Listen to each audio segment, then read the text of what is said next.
Nathan. Bagaimana kabar kalian? Baik-baik saja kan? Kita juga baik-baik kok. Ayat hafalan kali ini terdapat di Mazmur 31 ayat 11. dihafal ya.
sekarang kita akan menyembah Tuhan.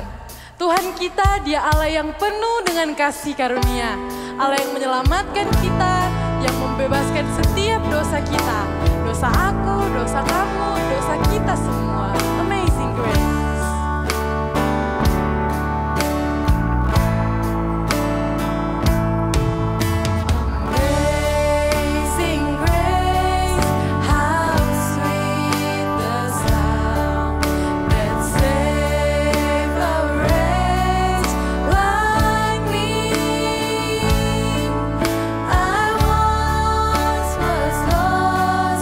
But now I'm found.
saatnya kita untuk mendengarkan cerita firman Tuhan.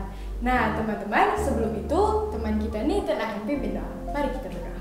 Tuhan Yesus, berkati kami akan mendengarkan firman-Mu, berkati supaya firman yang dibacakan ada di hati kami. Ini doa kami di dalam nama Tuhan Yesus. Haleluya, amin. Amin. Teman-teman duduk dengan manis dan dengarkan baik-baik ya ceritanya. The Seven Sleepers of Ephesus. Kota Efesus pada zaman dahulu kala, sekitar tahun 249 sampai 251 tahun sesudah kelahiran Tuhan Yesus, berkuasalah seorang kaisar yang bernama Decius. Ia adalah seorang penyembah pagan atau berhala-berhala. Ia tidak suka dengan orang Kristen, ia tidak percaya Tuhan, dan ia juga tidak ingin orang lain percaya kepada Tuhan. Kaisar Decius sangat membenci orang Kristen. Pada waktu itu, mengikut Tuhan Yesus sangat sulit. Orang yang percaya kepada Tuhan Yesus menjadi Kristen akan dikejar-kejar dan dianiaya. Hiduplah 7 anak muda Kristen yang baik hati. Mereka bersahabat. Mereka adalah Maximianus, Malkus, Martinianus, Dionysius, Johannes, Serapion, dan Konstantinus. Kaisar Decius pun meminta kepada ke-7 anak muda ini untuk mempertimbangkan iman mereka. Ia ingin ke-7 pemuda ini akan mengikutinya nanti. Setelah berembuk, akhirnya Maximianus, Malkus, Martinianus, Dionysius, Johannes, Serapion, dan Konstantinus kemudian memutuskan untuk menjual segala milik mereka dan membagikan hasil penjualan mereka kepada orang-orang miskin. Semua hasil penjualan mereka bagi-bagikan hingga mereka tinggal memiliki beberapa koin saja. Sesudah itu berangkatlah Maximianus, Dionysius, Konstantinus bersama keempat temannya menuju ke gua di Mount Akylos untuk berdoa persiapan sebelum mereka mati. Begitu pikir mereka. Mereka tidak mau menyangkal iman mereka. Itu berarti mereka harus siap dibunuh, sama seperti orang Kristen lainnya yang tidak mau menyangkal iman mereka. Kembalilah Kaisar Decius untuk mencari mereka. Mendengar bahwa Kaisar Decius sudah kembali mencari mereka, mereka pun berdoa sebelum menyerahkan diri mereka. Namun, sementara mereka berdoa, mereka pun jatuh tertidur dengan sangat pulas. Kaisar Decius memerintahkan pasukannya untuk mencari Maximianus dan teman-temannya itu. Pasukannya pun mencari mereka. Betapa terkejutnya ia mendapati ke-7 pemuda ini tertidur pulas. Ia segera melapor kepada Kaisar Decius. Kaisar pun menyuruh mereka untuk menutup pintu gua tempat mereka tertidur dengan batu besar, bahkan memasang segel sehingga batu itu tidak mungkin dibuka dari dalam. Kaisar Decius berniat mengubur mereka hidup-hidup. Teman-teman dari Maximianus yang masih berada di luar pun menuliskan nama ke-7 pemuda di pintu gua seperti batu nisan dan menganggap mereka telah mati sebagai martir.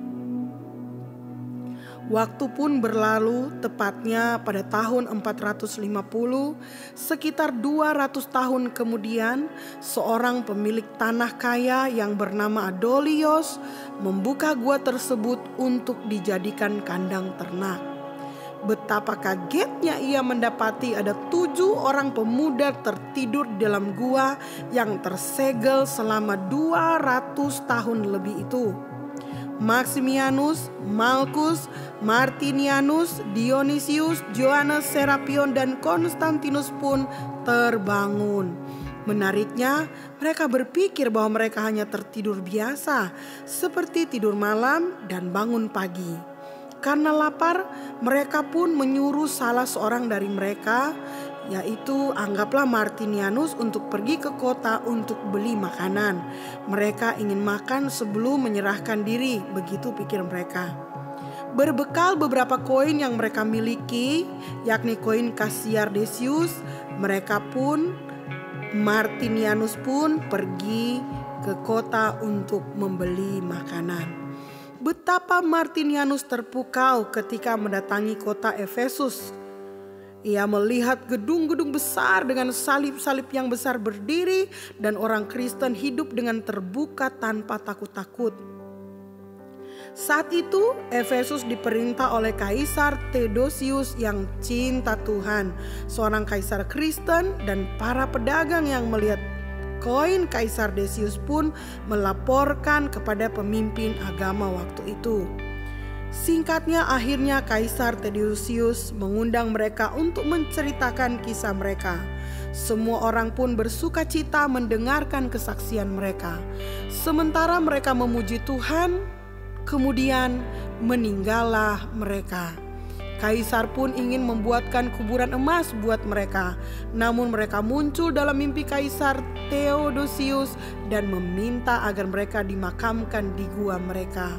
Hari ini ada sebuah gua besar yang dibangun di atas gua makam mereka. Teman-teman, menjadi orang yang percaya kepada Tuhan Yesus itu penuh tantangan. Sama seperti the seven sleepers ini. Mereka memutuskan untuk berdoa untuk mengatasi tantangan iman mereka. Tuhan punya cara yang ajaib untuk menolong mereka yang beriman kepadanya. Alkitab berkata, "Saudara-saudaraku, anggaplah sebagai suatu kebahagiaan apabila kamu jatuh ke dalam berbagai-bagai pencobaan. Sebab kamu tahu bahwa ujian terhadap imanmu itu menghasilkan ketekunan. Dan biarlah ketekunan itu memperoleh buah yang matang, supaya kamu menjadi sempurna dan utuh dan tak kekurangan suatu apapun. Jikalau kamu memiliki iman, pastikan bahwa imanmu itu akan menghasilkan ketekunan.